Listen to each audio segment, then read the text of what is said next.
What most people think their job is as an expert in representing that expertise is just to talk about what they do. Well, I'm a coach, or I'm a lawyer, or I'm an engineer, or whatever it is. I'm a person who does this thing, right? And what I did that night at the happy hour was first start with a problem that my audience cares about solving. You are listening to Amplify Your Success Podcast, episode 255. And today we're discovering how to craft an elevator pitch that will give people the chills in under 30 seconds. You ready for this? Let's get started. Welcome to the Amplify Your Success Podcast. Get ready to ramp up your revenue, amplify your impact, and make your mark in the world. This is the show for experts, thought leaders, and service professionals who want to shatter their limits and achieve that next level. You're going to find out from other experts and influencers how they made it. Now, let's get amplified. Hey there, inspired entrepreneurs and business leaders. It's your host, Melanie Benson, and today we're talking about elevator pitches. Today we're talking about the magic that happens when you really nail how you introduce yourself or convey what it is you do to someone else. And I was thinking about the conversation I had with my guest today, and one of the things it totally boiled down to was this. You learn how to craft a magnetic message and create goosebumps because the person hears themselves in what you're saying. And this takes a little bit of honing and crafting and really digging deep to understand who your audience is, what your superpowers are, and how you're solving a really big problem or creating something really exciting for people. You're going to have to listen to today's episode. It's really, really good. There's a lot of clarifying information. This guest is like really on fire. But I was also realizing it's a big part, the messaging. It's one of the core pillars of being a highly paid authority is you really understand how to craft a message that's irresistible, compelling, and creates desire. Doesn't that sound exciting? If you are an expert that's feeling like a best kept secret, then you're going to want to learn all 8 of the pillars that I teach around being a highly paid authority. And I have put together my blueprint, the insights around each of these steps and how it is literally going to transform your business overnight. Head on over to authorityamplifiers.com, or you can just look for the link here in the show notes and you can click right through and get your instant free access. Now let's drop into today's episode. Welcome back, Amplifiers. Your host, Melanie Benson here. I've got a guest today, and we're talking about how to craft an elevator pitch that gives people the chills in under 30 seconds. I'm uber excited to learn all about this. Honestly, this is not my forte. This is not one of the things I do well. So I love learning what works for other people. So let me introduce you to the guest. Our guest today is 𝐊𝐞𝐲 𝐓𝐚𝐤𝐞𝐚𝐤𝐬, who helps experts become the face of a movement. He works with executives, influencers, and thought leaders, and has helped them get 6-figure book advances, be seen on shows like Ellen and Dr. Oz, and double their speaking fees. That's not a small thing right there. So that's awesome. Prior to becoming a communications expert, he worked on the editorial staff of Penguin Random House, where he worked with New York Times best-selling authors. He's been featured on Forbes, Fortune, Inc.com, and NBC Palm Springs, and is a VIP contributor for Entrepreneur. I'm so excited to have you join us today, 𝐊𝐞𝐲. Thank you very much for having me, Melanie. You're so welcome. So being that you were on NBC Palm Springs, does that mean that's where you live, or was that just a chance encounter? I lived in LA at the time. I actually live in New York City now. I moved. It's like one of those things that happened as a result of the pandemic. Everyone's upheaving their lives and going somewhere else. And so my somewhere else is to return to New York, where I had lived once a long time ago. And because I was in Southern California, I wound up connected with NBC Palm Springs. And it was a really nice way to get into broadcast media because Palm Springs is a smaller market. So it was a lower barrier of entry. And eventually I got into the main channel in LA, 𝐊𝐞𝐲, which was a much bigger get, and live too, which was kind of terrifying, honestly. And so, I would imagine. so a lot of my media originally came from the Southern California area. Nice, nice. Well, we're sorry to have missed your presence here, but I know New York is a nice hot spot as well. I'm excited to dig into this idea of how we introduce ourselves, how we make that initial connection with somebody. And I'd love to hear, like, let's start with the things people are doing wrong. What are some of the mistakes people make when they first get asked the question, what do you do? Which is, by the way, asked all the time in any networking All the time. situation, all elevators, casual dinner parties, right? Because it's going to come up everywhere you are as an entrepreneur. Well, and this is going to sound counterintuitive, Melanie, but the mistake that most people do when they're asked, what do you do, is they tell people what they do. And when we think about that question, we unpack that question for a moment. The way people are, and this isn't every person everywhere, but in terms of, if we're going to make a generalization about people, people are asking, what do you do? But below the surface of that question is some other unmet need. If you're at a dinner party, you might just be trying to fill in space with conversation that might even feel awkward for you. It's like, what am I going to talk about with this person? All right, I'll just ask them about their work. What do you do? And so there's this whole, sometimes people do this whole mental thing before the question comes out, and their need is just to connect more basically. And then other people might be at a networking event and they say, well, what do you do? But below the surface, it's like, I really need leads right now. I need a referral. I need a client. And so they're hungry for a client, but they're wanting to be polite. So they ask, what do you do? And then still another person's like, I have a startup and I don't know how we're going to find these customers. And I really need to find someone who knows marketing in my particular niche. But then they ask out of politeness, what do you do? And maybe if you happen to be that marketing expert, that's, oh, great, we need to talk. So there are a lot of needs below the surface of that question. And so rather than just say what you do, what if there is a way that we could frame our expertise, still be talking about our stuff, but in a way that, in maybe a roundabout way, helps another person to fulfill that need? And so the mistake is just to start with what you do and think that that's going to carry the conversation. And really, what I hope to share with our listeners today is something different. Okay, well, you've got me very curious. I'm on the edge of my seat, literally. What is it that we should do that's going to give people that chill experience that you promised us? So a couple of years ago, I was at a happy hour the night before a conference started. It was actually here in New York, and it was just a bunch of us who went to that as like a pre-game for the main event of the conference. And it was still early in the evening, and so we were all standing in one circle talking instead of everyone breaking off into their own conversations. And the person who had organized the happy hour just turned to me at one point and said, Neil, what do you do? And I started talking, Melanie. And about 15 or 20 seconds later, I was interrupted. And I was no longer giving what we could call my elevator pitch. But the thing that we would probably think about that is how rude of them to interrupt Neil giving his special elevator pitch. But the reason why they interrupted me wasn't out of rudeness, it's because what I had just said created enough excitement in the circle that they all started talking to each other about it. And then eventually they circled back and said, hey, what do you do? Because we hadn't even gotten there yet. So that chills-worthy thing that I was just promising is similar to what happened in that moment. All right.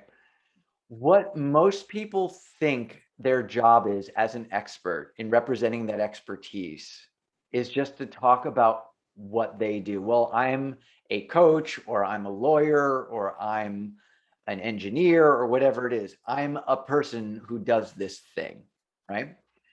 And what I did that night at the happy hour was first start with a problem that my audience cares about solving. I just started, and I work with thought leaders, as per my bio in the introduction just now. I work with thought leaders and experts and entrepreneurs and all that. So I started with, well, thought leaders, people who have some kind of expertise that goes against the grain, they often struggle to get people on board with a different way of doing things. They have a hard time attracting people to that idea, right? So that's the problem. that I happen to solve. The next thing I said was what people typically do in a flawed way, like a way that they think is going to serve them, but actually doesn't. And so the next thing I said after the problem around the thought leaders is what they typically do is they try to talk about how much value they bring to the table. They talk about themselves as much as possible in the hope that that's going to get people enthusiastic about their value, right? And then I got to the third part, and this is the point that they interrupted me right after I said what I'm about to share.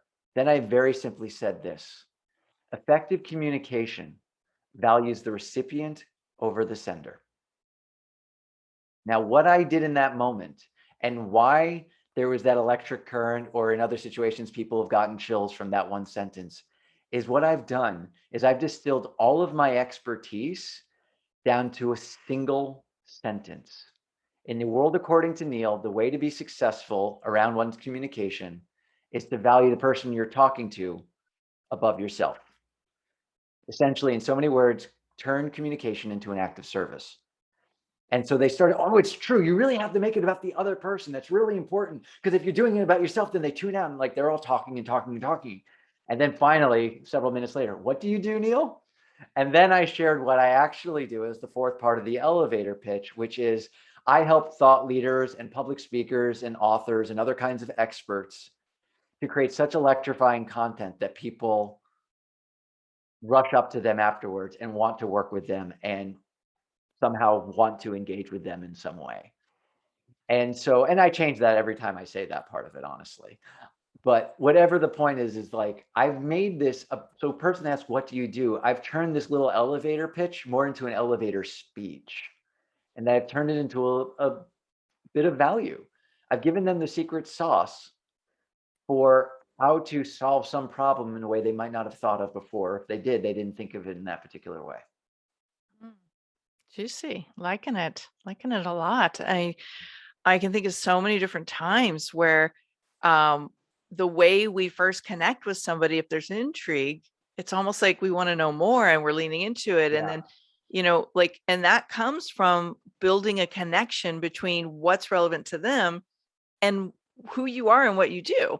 Right. And I could imagine you're probably really good at this, and maybe some people aren't. Maybe you have a structure for this. I don't know. I'm sure we'll get to that, but I could imagine that like you're very like good at being flexible with your message so that you're adapting your message to meet where what the model of the world is that the person is you're talking to. So Exactly. is there a structure to this, or do you just wing it? Did you just find some clever ways to frame what you do and match them?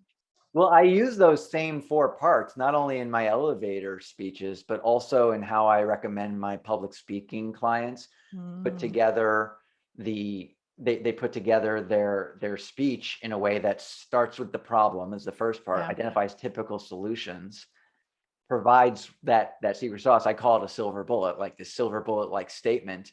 And then the what, this is how you do this. This is what you're supposed to do in order to embody this idea. And so that becomes the larger structure, not just for that 30-second bit, but also a 12-minute or 18-minute TED Talk, or a 45-minute keynote, or even the introduction of a book, or even like a webinar where you start with the problem, identify the flawed way of doing it, provide the silver bullet like statement, and then give some actionable items. So you mentioned in an introduction, like, what do? You reference this is a structure you can put into presentations. Are there other places that this structure might really fit? I write articles, as my bio, as you shared with our listeners, said. I have a column of, I'm a VIP entrepreneur, VIP contributor for Entrepreneur, and almost, I think every single one of my articles follows that structure where I start. I mean, I like to tell stories a lot, and I really emphasize stories in my articles. I just told the story about the happy hour. I mean, I bring that into a lot of my content. I am nuts for stories. And so I'll start with a story in my articles, and then I'll identify from that story what the problem is. The story sets up the problem. So I identify the problem, the typical solution. It has the silver bullet like statement. and then I'll provide some sort of actionable content later in the article. And it just shows up again and again and again, because people are most likely to embrace a solution when it's provided within the context of a problem they care about solving. And so that really becomes the basis of so much of this. What we also I'm sure, like, we've all heard the statement, content is king, right? Like, we've heard that. I'm really a fan of changing one letter of that statement and saying context is king. And so by engaging people where they're at and the problems they care about solving, they're going to be that much more invested in hearing how you can potentially solve it. Hmm. What about webinars? I know we were talking in the green room briefly about this. Yeah. How could we take this content and context and apply it to webinars? Because pretty much everybody is doing a webinar or a masterclass or some kind of online training these days. Right. Yeah. And I was listening to a recent episode of yours with a gentleman named John, and he's an expert on webinars. And I really liked his framework and all the different ways that he shares things. And he talks about the why early on. And I believe that was when he was talking about that larger concept. And the thing is that when like, one of the tips he actually gave in the webinar was doing like in your episode, is like giving live webinars to see what how your audience, the marketplace, responds to it initially, and then if it seems good, then make it more evergreen or on demand or something like that. And the truth is, Melanie, back when I did a webinar in 2017, I bypassed the live phase and I started just doing an automated webinar, and I started booking calls instantaneously. I never even split test or optimize the funnel at all. In fact, I ran the same. I mean, I don't know that you could get away with this in 2021 like you could in 2017, but I ran the same campaign from September of 2017 until April 2018 without changing anything. Like, I didn't refresh the creatives or anything. It just kept running and running. I kept booking calls for a very small amount per thing. And the thing that set that webinar apart is being very deliberate about how that concept that John was talking about shows up in the webinar. And so what the silver bullet technique, that effective communication values the recipient over the sender, or I gave another one just now, people are most likely to embrace a solution when it's provided within the context of a problem they care about solving. These are examples of silver bullets. I had 5 different silver bullets in the webinar, and it just grounded the viewer in that concept, each of the 5 concepts I taught, in such a sticky way that I just booked so many calls. And I also had heard that people with automated webinars get a lot of no-shows, like 20-25% of people don't show up for their appointment. And that seemed horrifying to me, but I think I did about 400 or 450 discovery calls from September to April of that time period. And I think I had 6 no-shows that entire time. Like really low. I guess that would have been just like between 1% and 2% no-show instead of 20 or 25%. So there are probably other factors as well, like who my audience was and all of that. But each of those five concepts was taught in a very specific way and using that kind of sentence. Mm. And that was the result. Yeah, that's pretty significant. Yeah, I'd say so. We're talking a lot about these structures. And so I'm imagining there might be a question forming in some of our listeners' minds. I like structure, but some people maybe resist structure, or they're worried that having to structure might make them feel artificial or, not in their own authentic flow. I could just hear one of my clients right now saying, but Melanie, like, I don't want to feel like I'm a robot, right? So how do you help people get past that uncomfortableness of adopting a new structure and really making it their own? I'm really happy to answer this specifically in the context of the elevator speech or pitch. And that someone asked, what do you do? I was like, all right, I heard that guy Neil on Melanie's podcast with those 4 parts. I was like, all right, well, the problem is this. And so it's like, I like to make a reference to Monty Python and the Holy Grail during this. For any of our listeners who are a fan of this movie, there's like a swamp king and his prince, and the prince doesn't want to get married. He just wants to sing, and he keeps breaking out into song. And the king is like, oh, none of that. You're not going into a song while I'm here, kind of thing. If you'll forgive my horrible Monty Python impression. And so it's hokey to launch into a really formal structure in a casual conversation. It's as hokey as someone suddenly breaking out into song, right? And so I'm really glad you asked this, Melanie, because I really like to encourage the formality of what they say to match the formality of the situation. If you're out on stage in front of 1,000 people, then formality is great. But if you're just talking at a networking event or at a dinner party, you can take those first 2 parts of the 4-part elevator pitch structure. Like the first part is the problem, the second part is the typical solutions, and you can make that into a conversation. Whereas, like, you know how like you have like thought leaders like TED speakers and all of that, and they all have their idea worth spreading or sharing, whatever they say in the slogan there. They have this like big idea, and it's like hard to get people on board with a new idea and all that. You've heard of that, right? And they're like, oh yeah, of course, like, this is my idea, kind of thing. Sure. And have you ever seen somebody do this thing where they just do the show up and throw up? They just talk about themselves. They vomit so much information about themselves as they can. And it's like, yeah, it drives me out of my mind. You have that little bit of give and take. You have that conversational way to get into the structure. So that by the time you get to the big idea, effective communication values the recipient over the sender, you've gotten some momentum and some rapport with them.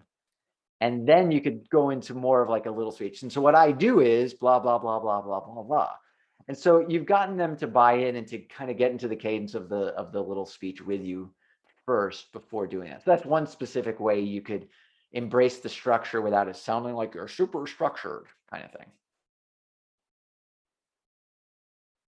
I like that. That's super helpful. And I think, I don't know, for me, this works sometimes just doing it, and maybe even doing it imperfectly, but like kind of doing it repeatedly helps me kind of integrate it and make it more automatic. Like it becomes kind of second nature to do it that way. So my guess is that's one of the things you probably tell your clients too, is just like go out there and just try it and like get used to it and do it enough times. And then it just kind of becomes a flow for you. Yeah. I remember early on trying to learn new presentation techniques, and I'm like, I feel so weird. But after a while, it just kind of gets integrated. My clients feel weird about it too, because it's so different from what they usually have been doing. And then they go and they do it, and they feel bad about their delivery. They flubbed this or they screwed that up or whatever. And still people rush them afterwards, or they do this or they do that virtually. They get all these emails or whatever it is. And they're like, oh, well, it felt weird, but clearly it works. So I better make this not so weird anymore. And so they become converted. Yes, I like that. Oh, these have been some great insights into how to like really what I hear you saying is like you're building a connection so people have desire. They want more of what it is that you do. As our listeners are tuning in and they're probably having some of that desire built for themselves, where would be a great place to send them so they can learn more about your work? I actually really like to send folks to a fun-loving speaker quiz. In that people are often anxious about speaking, or they don't really feel like they're in true possession of their voice on stage. And so what this quiz does is it breaks down all of speakers into one of 5 speaker types, and then gives them some tips as to how to be truly captivating in their voice, in their personality, in the first like 7 or 15 seconds of the speech, so that they just take true ownership of themselves and they just land in that moment on stage or virtually, of course, and then are just able to go for it. And so that's a fun-loving thing to do. You can find it on my website, 𝐊𝐞𝐲.com. And it's above the fold on the homepage, or you can go directly to 𝐊𝐞𝐲.com/quiz, and you'll be able to take that. I'm going to go take it. I'm looking forward to seeing what my speaker style is. We will also make sure this is linked up in the show notes if you're anxiously searching for your pen or don't have something to write on handy, you can always head over to the show page and or wherever you're listening to this, it'll be linked up for you. Neil, you know this is coming. This is the part of our conversation where I like to get a little personal. So I don't know if you're shaking in your boots or you're like, I can't wait. Like, I can't wait.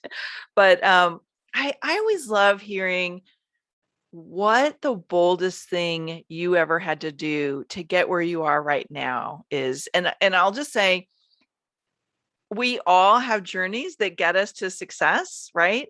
And sometimes that big, bold move you make is the pivotal move that changes everything. And so for the listeners here, I love asking my guests this because you are not alone. What you're going through is not abnormal, but sometimes you got to shake things up and do something bold. So Neil, what would be yours? I've already shared today about how I created this webinar that had booked all these calls and had all this success instantaneously. The part of that story I haven't told you yet, Melanie, is that right before I made that live and finished the funnel and made it live, I had actually been driving for Lyft. I had no marketing mojo at all. And I had even taken a program about the webinar funnel and all of that a couple of years earlier. I tried it. It didn't really work that well. And so throughout 2017, I was trying things a little bit, but I was mostly driving just to make ends meet. And then on August 25th, 2017, I was still based out of LA. I dropped people off for Lyft at the Hollywood Bowl, which is this log jam before and after every event there. It was terrible. And I couldn't move for 20 minutes. It was a Friday night. I couldn't get fares that whole time. I was frustrated. I was burnt out. I knew I had a greater purpose that was not driving people around. And so I just turned off my meter after I left the Hollywood Bowl. I ordered takeout. I took the weekend off and I just committed myself to not just part-time working on my funnel, but doing it full-time without a net or anything. And what I didn't know when I quit driving was that I was a week away from being done with my funnel if I just hunkered down and did it. And I was rewarded for that because, again, within a day of making my ads live, I was booking calls. And that was in end of August, and I went live in September. By October, I was earning 5 figures a month. And so it just happened like that, but it never would have happened if I hadn't just said, I'm worth way more than this life I've given myself, and I'm going to go for something bigger. And I did, and it paid off. Neil, that is such a riveting story. You're so talented with sharing stories, but here's something that I want to just unpack in that is there's a moment you made a decision. Yeah. And I tell my clients all the time, and we've talked about it several times on Amplify Your Success Podcast, is nothing can move until you're all in on your decision. Yeah. Until then, it's just a wish, and wishes do not move action. So you just gave a great example of taking a bold leap of faith, but being all in and making a commitment to something. So thank you for sharing that great example. All right, last question. What is one thing you wished you would have done sooner now that you know how powerful it was going to be for you? I wish that I had started helping public speakers much earlier in my career, because I have a background in book publishing and I always thought that books were the way for me to help people.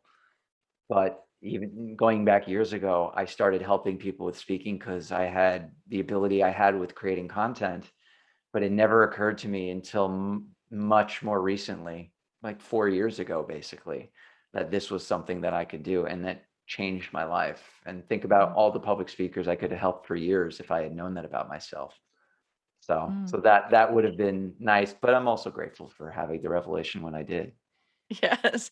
Yeah, it's almost like sometimes there's divine timing. And yes, you could have probably shifted a lot of things sooner, but owning your brilliance and trusting it and jumping in when you feel the call, that's the moment to do it. Neil, this has been fantastic. I'm so excited for our listeners here in the Amplify community to tune in and get their speaker quiz results from you. And again, we'll link that up in the show notes, or you can, it's ask how, give your URL one more time, Neil.